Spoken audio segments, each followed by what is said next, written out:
My dear பூல்வுட் peoples in the world good morning அன்பானவர்களே, பிரியமானவர்களே வணக்கம். இந்த பாருங்க, இந்த ஃபோட்டோவில் நீங்கள் பார்க்குறவர் வந்து ஆமாம் கண்ணதாசன். அந்த உலகமே அழிஞ்சாலும் இவருடைய கவிதைகளும் இவர்களுடைய எழுத்து வரிகளும் அழியாதுங்க. சரி, அது போட்டோம். அவருடைய நினைவு நாள் இன்னைக்கு. அவர் பாருங்கள், நம்ம மக்களை வந்து எந்த அளவுக்கு அவர் புரிந்து வைத்திருந்தார் என்றாக்க பார்த்தீங்கன்னாக்க, எம்ஜிஆர் படம், ஆமாம் என்ன என்பது படம், கண்ணதாசன் எழுதிய பாடல் வரிகள் இது. ஆமாம், கடவுள் ஏன் கல்லானான் மனம் கல்லாய் போன மனிதர்களாலே, எப்படி மனிதர்கள் அவர் தன்னுடைய மனதில் கருத்தாக வச்சிருக்காரு பாருங்க. கடவுள் ஏன் கல்லானான் மனம் கல்லாய் போன மனிதர்கள், அந்த திருட்டு ராசுகள் எச்ச பையன் தன்னுடைய ஓட்டு உரிமையை வெறும் 5 வருஷம் வாழக்கூடிய ஒரு ஆட்சி செய்யக்கூடிய ஒரு நாதாரிக்கு, அரசியல்வாதிக்கு ஒரு குவார்ட்டருக்கும் பிரியாணிக்கும் 500 ரூபா காசுக்கு விற்கிறாங்க, 200 ரூபா ஊப்பி. இந்த மாதிரி நாய்கள் இருக்கிற வரைக்கும் தேசம் உருப்படவே உருப்படாது. அரசு துறையில் வேலை செய்யக்கூடிய அந்த அதிகாரிகள், அப்புறம் அங்கே வேலை செய்யக்கூடிய அந்த தொழிலாளர்கள் அழிக்கப்பட வேண்டும். 58 வயசு வரைக்கும் அவனுக்கு 10வது வரைக்கும் செத்ததுக்கு அப்புறமா பென்ஷன் ஆகும். மூஞ்சியும் முகர கட்டியும் கழுத மேய்ச்சாலும் கவர்மெண்ட்டில் மேய்க்கணும் கழுத. ஏன்னா அங்கே தானே போய் ஓபி அடிக்க முடியும், திருட முடியும், பெஞ்சு கட்டியில் கையை நீட்டலாம்.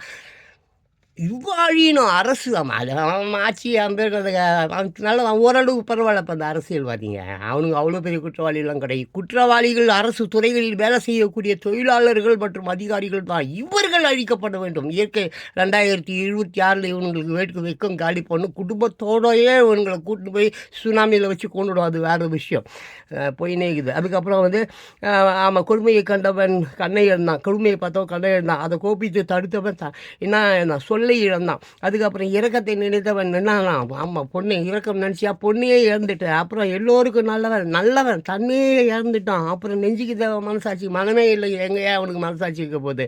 அப்புறம் அது நீதி தேவனின் மனசாட்சியா, நீதியும் இல்லை ஒரு மயிரும் இல்லை. அப்புறம் அத்தனை உண்மைக்கும் அவன் சாட்சியம் அதுதான் சொன்னான். 2028 சுனாமி வரும், அதில் ஜாவ போகிறான்னு சொன்னேன். அப்புறம் உண்மைக்கும் அவன் சாட்சி. சரி, அரங்கத்தில் வராதவன், ஆமாம் நேரிலெல்லாம் வந்து கடவுள்லாம் வரமாட்டான். அப்புறம் வந்து சதி செயல் செய்பவன் புத்திசாலி, திட்டு பையன் அழுக பையன் ஊரை ஏமாத்துறவெல்லாம் என்ன இருக்குது புத்திசாலி. அதை சகித்து கொண்டு இருப்பவன் என்ன மாதிரி குற்றவாளி, அதை சகித்து கொண்டு இருக்கிறான் பார், பார்த்து கொண்டு இருக்கிறான் பார், என்ன மாதிரி எத்தனை பேர் இருக்கிறான், அவன் பாவம் குற்றவாளி. அப்புறம் என்னது உண்மையை சொல்பவன் சரிகாரம், உண்மையை சொன்னால் நீ சதிகாரம் தான்ப்பா. அப்புறம் இது உலகத்தில் ஆண்டவன் அதிகாரம், ஆண்டவனாவது மயிராகுது அதிகாரம். அதிகார ஆட்சி அழிய போகிறார். 2026 இயற்கை வந்து எல்லாரையும் நாசம் பண்ண போகிறார். இப்போயே உலகத்தை காலி பண்ணிட்டு தான் வந்துங்க. இந்த ஒழுங்கு மரியாதையாக நான் சொல்லிட்டேன். திருடுவதை, பொய் சொல்லுவதை, ஏமாற்றுவதை நிறுத்திவிட்டு ஏழைகளை கொத்தடிமைகளாய் மாற்றக்கூடிய அரசாங்கத்தை மாற்றி அமை.